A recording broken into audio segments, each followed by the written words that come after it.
am extremely happy to be introducing Olivier Francois, the Global Chief Marketing Officer and President of Fiat Brand Global Stellantis. Thank you for being here today. No, thank you for having me. Oops, I won't do that again. Okay, nice to meet you all. Well, you've had a busy day so far today. I know you were out on the show floor doing some introductions. Can you give us a little bit of a... Yeah, sure. It's really nice to be here, by the way, especially for me. So to introduce myself, so I'm a French guy working for an Italian company, part of a global group called Stellantis, and living in America. I live in Florida. So the whole thing is a bit complicated. And it's really nice to come to LA because it has been a while. Actually, in the last 3-4 years, there have been no auto shows. You know, our big auto show in Europe, which is traditionally the big one for Fiat, is Geneva. So there was no Geneva. And there is no Geneva next year either. I mean, Geneva, auto shows are dying. We have to be totally honest. Auto shows are either they die or they will evolve. But for now, they are not in great shape. There are other ways, obviously, to share cars than on the auto show floor. You know, ourselves, we are working on a metaverse experience, which I like because somehow it gives access to a virtual auto show to people who could not necessarily travel to the auto show. So auto shows are struggling. The first auto show that I've got to make to present a new car is the LA Auto Show, which, as I said before, is great because actually I don't know if I ever mentioned to you, but my first American auto show was LA in 2010, end of 2010. I had just been appointed CEO of Chrysler. And I had the task to present the Chrysler 200, which really was a facelift of the Sebring, which was one of the most hated cars in the country. And since Detroit was already taken, because our bigger brands like Jeep and so on had new cars to introduce to Detroit, I was given the option to go to LA. I didn't realize back then, now we all know, but I was totally new, you know, and that LA is not the ideal place. Maybe things may have changed, by the way, but back then, LA was Detroit's import. You know, it's really the place where you feel home if you are a Japanese, a Korean, a German, whatever, maybe even an Italian. But when you present a Chrysler in LA, it's tough crowd. It's a challenge, and because of that, you know, I was literally making up my speech because I was like, I don't know, a week in the job, and I was literally improvising, and I came up with a pitch. You know, I said, look, this car doesn't look radically different than the old one. Because we didn't have time, but I've put all my money, and that was true. You know, we didn't have much money. We were bankrupt. Or let's say we were a bailed out company, and most of the money had been put, so under my leadership, on quality and fuel efficiency, and some technology as well. And I said, you know, if rightfully the imports are kings and queens here in LA, is because of quality. They have a better quality, they have a better fuel efficiency, true. Back then, true. And they have more technology. So I fixed that on this car.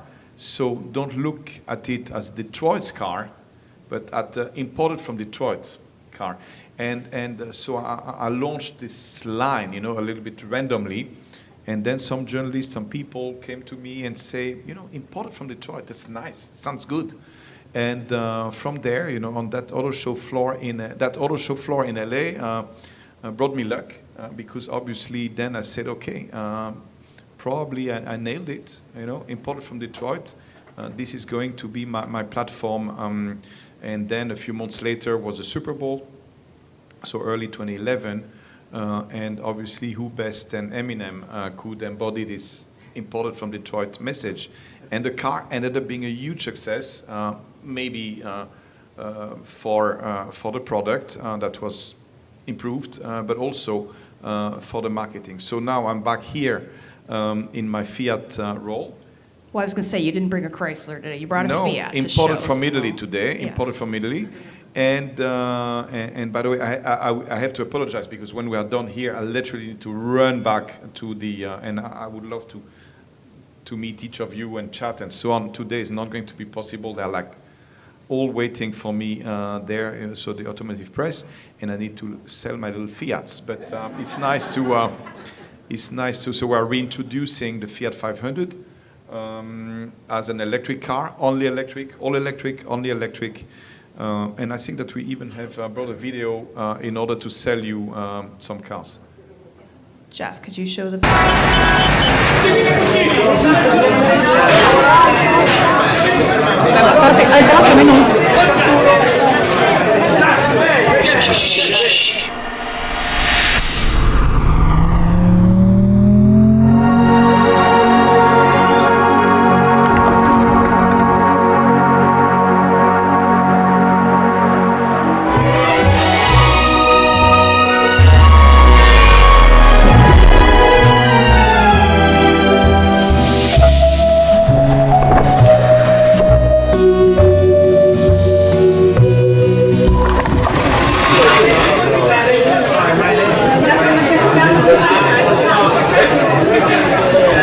An Americano, please.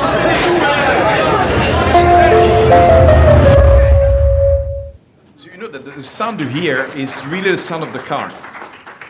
It's not made up. The car, you know, we made, that's very Fiat, by the way.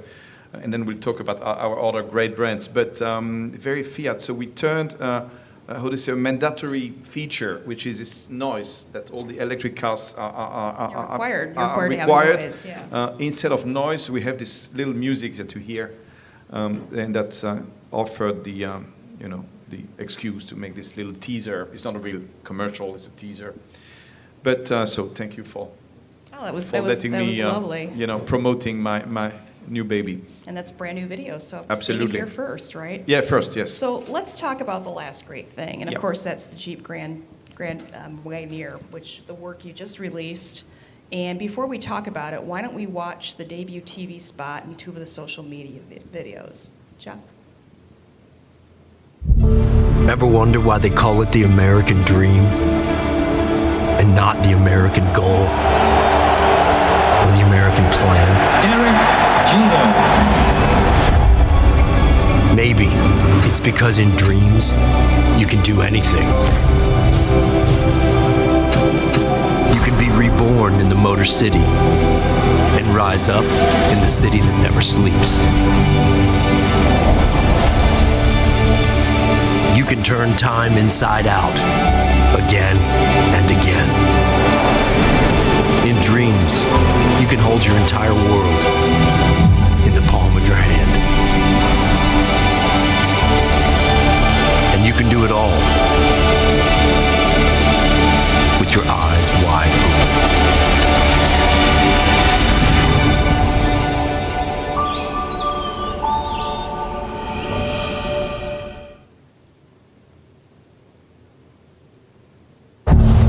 The new Grand Wagoneer with Macintosh reference entertainment system, panoramic sunroof, passenger display, and even a captain's chair.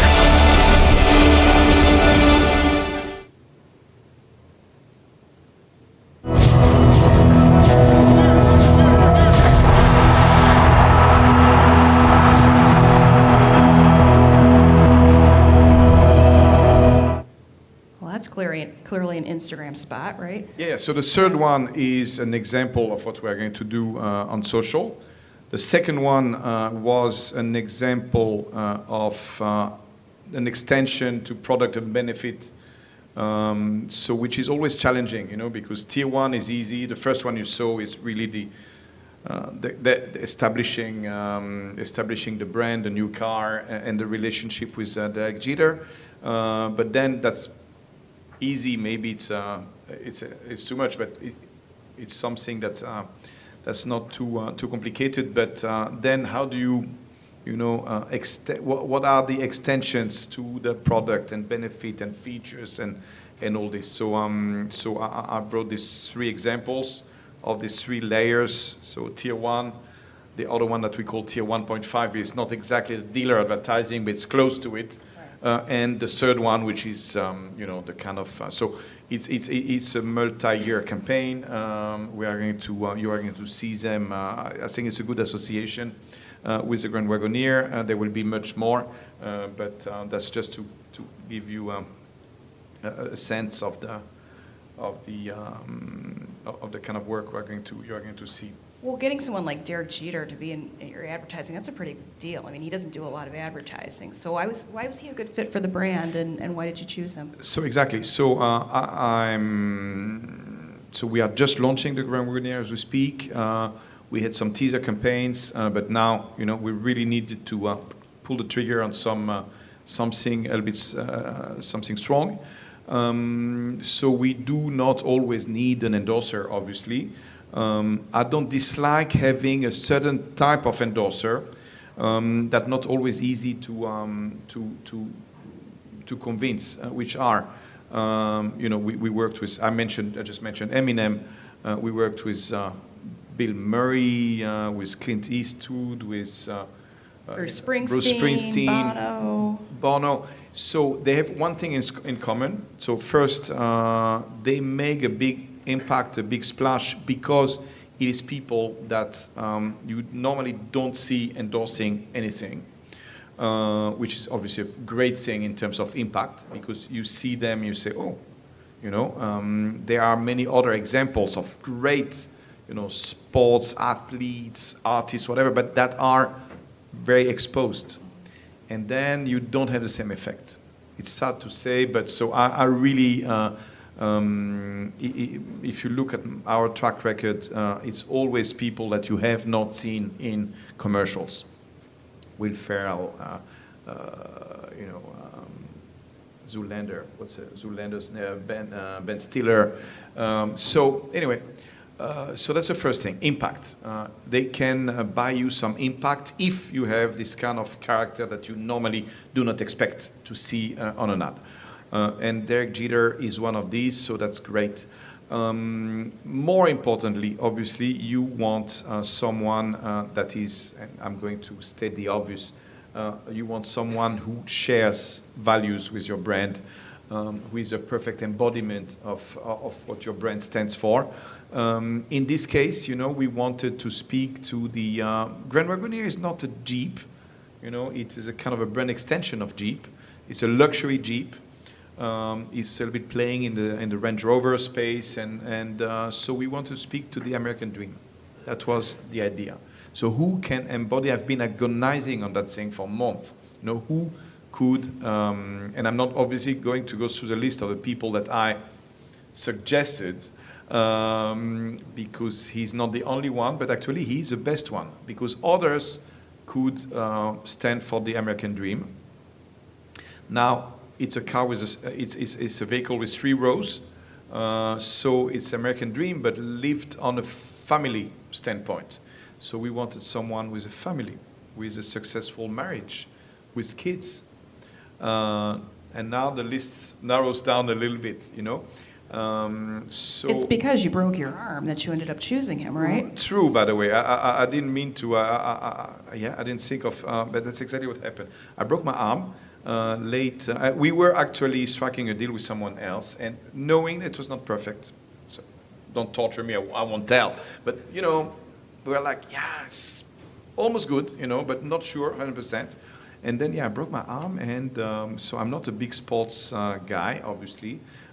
Especially when it comes to baseball, even American football. I'm European, so I'm at the hospital in Miami, Mount Sinai, at the emergency room with my broken arm, and so I was obviously not very happy. And on top of that, there's only one TV, and it's stuck on ESPN, and again, love it, respect it, but it's not exactly what I would. And actually, so I was forced to watch that thing, and it was actually episodes of The Captain. And actually, I watched, and obviously, when you're at the emergency room, if you're not literally dying, you can stay there for hours. So I watched 7 episodes because, from what I understand, it was actually I was somehow lucky because it happened on a Saturday afternoon, and every Saturday afternoon, at least end of August, they would play the whole series, and I learned everything. So I was obliged to, and I say, oh my God, I mean, he's an icon, like Grand Wagoneer. He's an American legend, like Grand Wagoneer. And from what I understand, he is better than anyone else I could think of. So we struck the deal very quickly, and I think it was a good choice. And he's not bad to look at, and his wife isn't bad to look at, so that's not bad either, And right? with so many ideas, that also, one test is, we have agencies, obviously, and when you throw, a name, you say, okay, we have Derek Jeter and Grand Wagoneer. Feel free to think of it and come, and we really have more ideas, more good ideas that I could ever use. So it's proof that it's a good association. So let's shift over to Dodge for a second. I know that they've also had an exciting year, and you took a really interesting approach with your extension of the Brotherhood of Muscle campaign. So why don't we watch the spot, and then we can talk a little bit about it.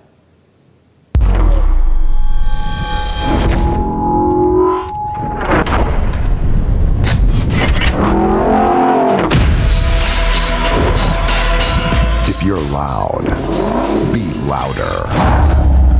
If you want to go fast, go faster. If you stand out, stand strong. And if you got the devil on your shoulder, take him for a ride.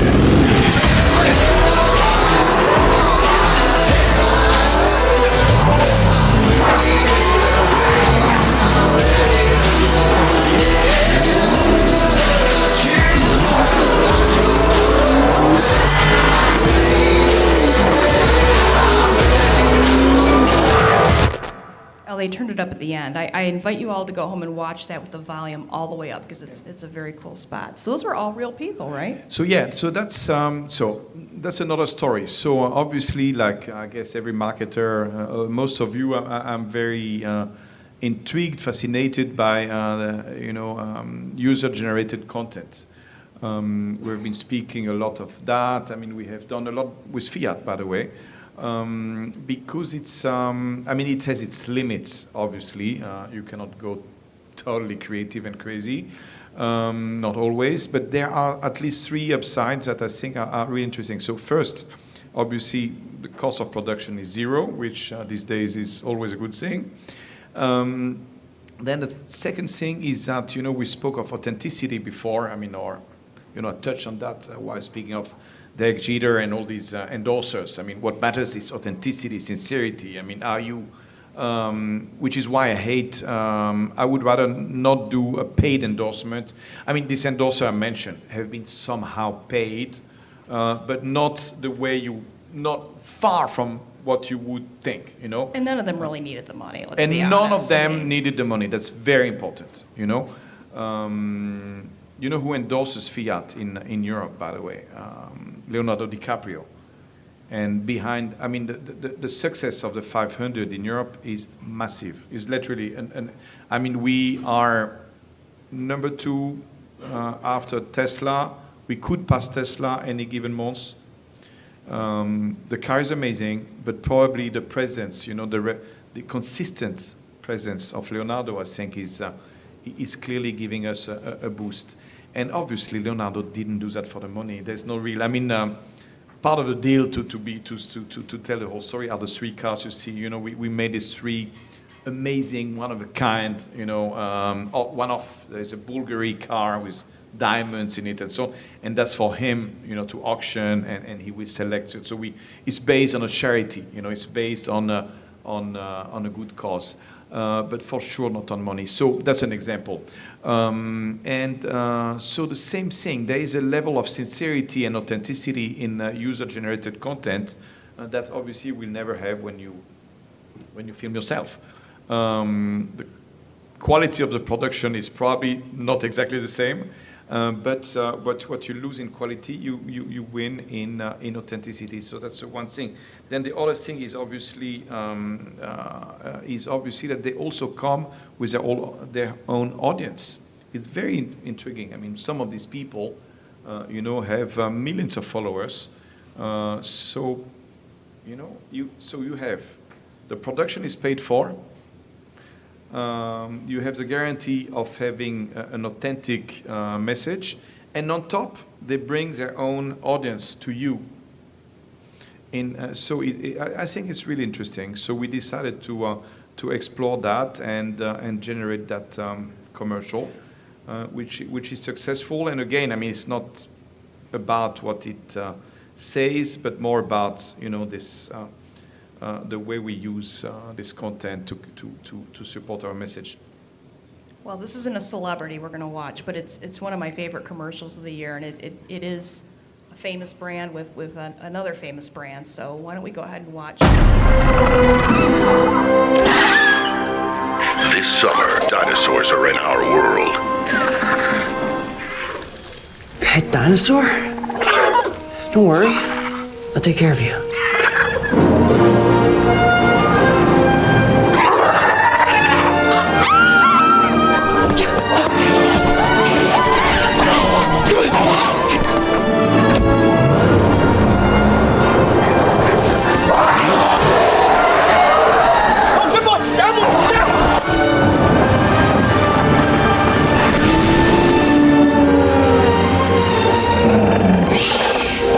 Nice and quiet. Hey, look, it's your mom. Hot dog?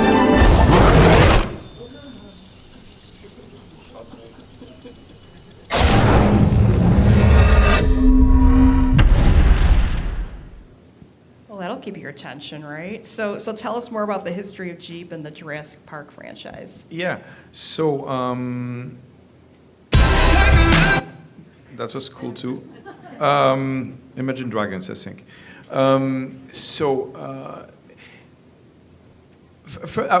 To introduce that, I would tell you about our story with, the beauty we had on the stand this morning. Dan, how many executives from, we had all the studios in Hollywood coming. Universal, Paramount, Warner, we had them at Disney. We had them all. So that's one thing I love about the city, obviously. It's everything is here.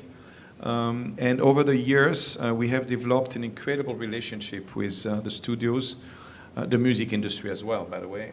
But in this case, the movie studios. What I'm pitching is obviously the fact that our group, we have 14 brands. So we have American brands, French brands, Italian brands, luxury, SUV, truck, whatever, you name it.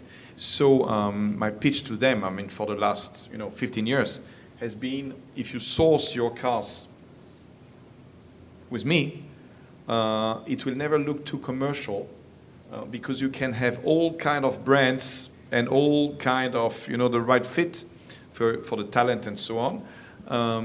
While if you go to some competitors who have massive brands, but one, say Toyota or Ford or whatever, massive, super respectable, but only one, obviously it looks a little bit more like a commercial placement. So that's what we do, and every time I'm in town presenting a car, I invite our partners, and it was good to see them this morning. So in this case, and why do we like, so our partnerships are based.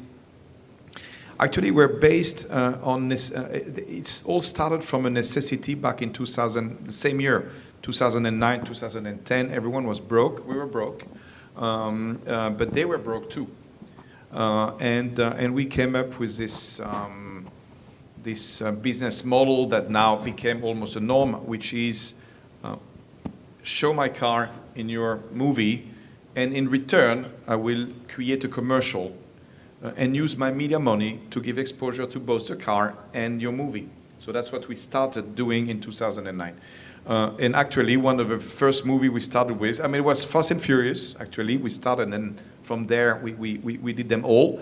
So many others, Zoolander, we mentioned it, Ron Burgundy, I mean, many. But obviously, Jurassic Park had an incredible fit with Jeep. You know, it's iconic. It's all about evolution.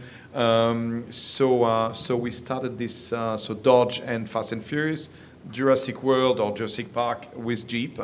And why do we do that? For one reason, we touched on authenticity, impact, I mean, relevance, and actually this is all about relevance. The relevance is a boost for engagement. So if I show my car as nice as it is, I will not create a lot of engagement. Unless, and there are some examples, some exception. If I put a specific music, that people happen to love, that it can create some level of engagement. Normally, running footage doesn't create a lot of engagement. So, next level is to have a story. So that's why I'm a storyteller. I try to develop stories around my product, because that obviously a story has a beginning, an end, and creates some form of engagement. Now, the next and ultimate level, I think, is movies, because movies are culturally relevant. At least Fast and Furious or Jurassic World are culturally relevant. So people, they want to know more. Obviously, we do these campaigns before the release of the movie. That's good for them, obviously, because that's where they want your media push, but also good for us because everyone is aware. They all want to know more about, what is Jurassic World about. And this specific Jurassic World was about, and we know that now, for the one who has seen it, is about the dinosaurs are in our world. So that's the spin. Instead of being on an island, they are now in our world. So we started with that and created this fun commercial that, has the impact and the engagement because it's creative, but it is relevant and culturally relevant because it is based on something that is collectively interesting for people. Today, no, but a few months ago, it totally was. So that's why that's what I like about these partnerships. Well, I want to give our audience a chance to ask a couple questions. If I know you've got to get out of here, but I think we've got 5 minutes. So anybody have any questions? Lisa's got a microphone. I will ask one while you guys are thinking. I can't let you off the stage without asking you about the Super Bowl because you guys always surprise us in the 11th hour. And do you know if you're going to have one this year? I mean, we even surprised you last year not doing it. Yeah, it's like, what? And but for me as well. No, I mean, we are a new, totally new group. It's called Stellantis. When Super Bowl time came, we realized that we didn't even know exactly how to handle it. I had tons of ideas. But obviously, new organization, new people, new process, so I decided that at the end of the day, I would have my first real Christmas break and not work on one. I'm kidding, but that's. So this year, we are in the very exciting phase where we are sourcing ideas. So do I have great ideas on the table? Yeah, I do. Now, we need to figure out the next steps. I'm not even sure. I cannot even confirm you 100% that we will go Super Bowl. As a creative guy, I hope so. On the other hand, it is expensive, and the reality of the market today, especially for cars, that we cannot produce. It may change, by the way, and very quickly, unfortunately. But for the whole 2022, we cannot produce the cars that are needed. So we cannot satisfy the demand. We have crazy waiting time. You know that. And that used cars prices are to the roof and so on. So I'm creating, I'm looking, I'm digging, I'm cooking Then there will be a moment where we need to match it with a business need, you know, because obviously I like the idea that our arguably good ideas at Super Bowl make a good statement about the creativity, the vitality, you know, of our group. That's, as a CMO, I love that, but it is a big investment. So it needs to make some business sense. So I'm sourcing the ideas. We know more or less where we are, what we are going to pitch. You know, we have all this big. What is going to be very interesting, by the way, this year, I can tell you, is whether we do it or not. I think that every other car maker is going to advertise for, not all of them, but maybe half are going to advertise for electric. And this is super fascinating because last year that we skipped, everyone advertised for electric, and next Monday there was a surge in the sales of Tesla, who was not advertising. You see, so because you know, when you advertise for electric, and if you are not super strategic or super creative, you will say that it's saving the planet, it's green, it's quiet, it's silent, whatever. So everyone was advertising for what in the end are the attributes of a Tesla, or attributes of every electric car. So what I'm looking at, you know, is there a way to speak of electric in a way that is really ownable, you know, freedom, you know, electric freedom with Jeep, maybe electric muscle with Dodge as an example. You see this kind of stuff. But that's interesting because at the end of the day, last year we skipped, and I would not because there was no idea, but literally we didn't exactly know how to handle that in the, on the scale of a new group. But it was probably a good thing because everyone in our industry at least did the same thing. Well, thank you so much for Oh, being you're here welcome. today. I really appreciate it. And Thank you, Tanya. lots of great videos. Thank you.